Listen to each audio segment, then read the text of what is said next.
you've been helping out Brian Flores pump up Tua Tagovailoa. I am caping for him. Yes, Michael Smith, I am. No judgment, and I'm sure that endears you to a lot of Dolphins fans who. So I would take it from your approach here. What you're putting down, I appear to feel like I'm picking up that you are not believing that Tua is a starting quarterback in the NFL for the Dolphins, Whoa, is that too much? No, okay, I never said he's not a starting quarterback. Okay, what do you got? I would just say that I completely understand. Now, okay, hold on. Got the obligatory moment where we say, and we can come back to this, of course. Of course. But the obligatory moment where we say, setting aside all of Deshaun Watson. But you can't. You can't. That's the point. Well, but for purposes of what I'm about to say, I can. Okay. But as I say, we'll come back to it. But just for purposes of what I'm about to say. Okay. Setting aside the sexual assault allegations, all right?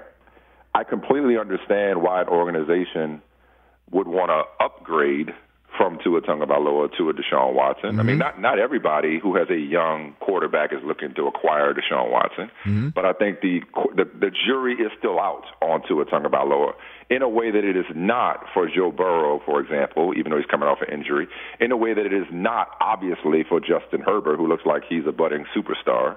Okay, the jury's still out on him because, and I think the questions come from within. Because if Tua Tagovailoa, and granted he was coming off of an injury and he was a rookie quarterback, but the questions come from within the way that Brian Flores handled him last year when he was benching him in the second half in favor of Ryan Fitzpatrick, some of the, albeit anonymous, quotes that came out of the locker room about whether or not he was the guy. And the other thing that is unfair to Tua Tagovailoa is not only are we less inclined to allow quarterbacks to develop and experience the growing pains that so many quarterbacks throughout history have had to go through, is the Dolphins almost overnight went from tanking for Tua to we're a quarterback away. And so when you're a quarterback away, that's that much less patience that people tend to have. And then you bring in the Deshaun Watson pursuit, which is real from the top down.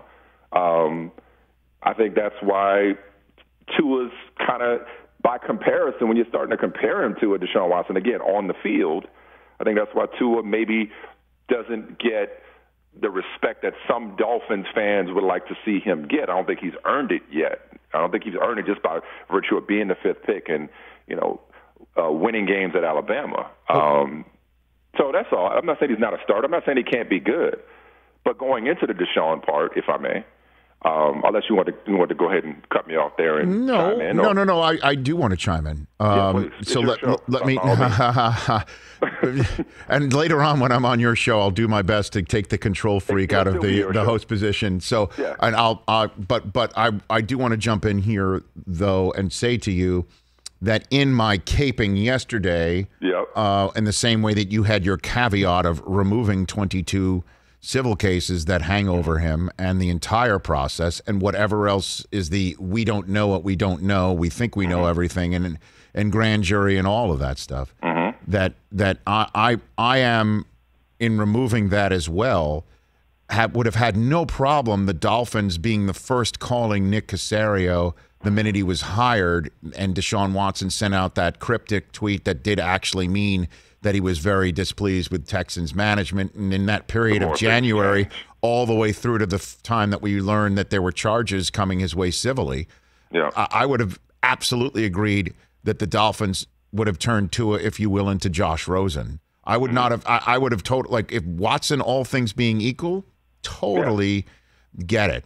I don't get the pursuit of the everything together, because that's the way life is, that you can't separate all of that. I don't get the pursuit of that right now on the outset of a season with Tua. That was what I said, and I don't understand where the doubt about Tua comes from. I think I've put a good grasp on it, which I'm more than happy to unpack with you. Because I have thought, as you might imagine, a lot about this. So, if you want to hop back in here, let's have that conversation. Well, I would like to hear more about the not understanding where the doubt comes from, but going back to the pursuit of Deshaun.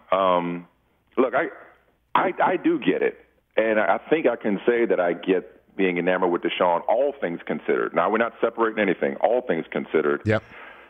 Because based on what it isn't so far, we know how bad it looks. So based on what it isn't so far, if you have an opportunity to get a quarterback that in the short term it may be difficult, uncomfortable, hell, he may not be available, you may, a segment of your fan base may not want him around, they may be completely sickened by these accusations and allegations. But in the long term, you got a top 5 quarterback for the long term. And eventually he's going to play football again. He's going to be available to play football again. He's going to somewhere. Why not Miami if you're Miami, right? So I understand that pursuit, looking at the big picture, saying, okay, if he's gone for 4 games or 8 games or, hell, even all this season, if we can get him at the right price, if we can get a depressed asset at the right price who wants to be here and only here, why not do it? Because he's clearly an upgrade over Tua, all things being equal. The flip side is, for me, and this is where I draw the ire of Texans Twitter, is for the same reason that if you're, and I heard you say this, for the same reason that if you're the Dolphins, why in the world would you give up 3 1s and 2 2s for a guy with 22 civil complaints and 10 criminal complaints and 3 different investigations against him, is the same reason why I don't believe the Texans can afford to take the posture of, oh, we'll just trade him for more in March. We'll just hold on to him and we'll get more when all this is sorted out. Well, how do you know it's going to be sorted out? Like, how do you exactly know how it's going to play out? It could play out worse, number one.